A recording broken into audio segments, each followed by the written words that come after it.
बीहू आने वाली।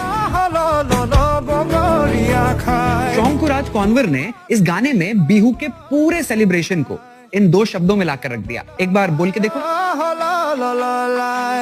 इसके पीछे भी एक बहुत खूबसूरत कहानी है। मोरान असम के तिनसुकिया डिस्ट्रिक्ट से आने वाली one of the oldest communities. Hollow लोलो का इस्तेमाल फांडी यानी मौत करते हैं अपने हाथी के साथ। फांडी हाथी की देखभाल करते हैं, एक तरीके से उनके केयर टेकर, उनके गाइड होते हैं। और एक हाथी अपने फांडी को फिर कभी नहीं भूलता। इस पूरे गाने में फांडी अपने छोटे से हाथी से बातें कर रहा है। मैंने तुम्हें काको बाम्बू खिलाया और अब मैं ही तुम्हें जिंदगी जीने के रास्ते सिखाऊंगा, क्योंकि तुम्हारी माँ जंगलों में कहीं चल दी है।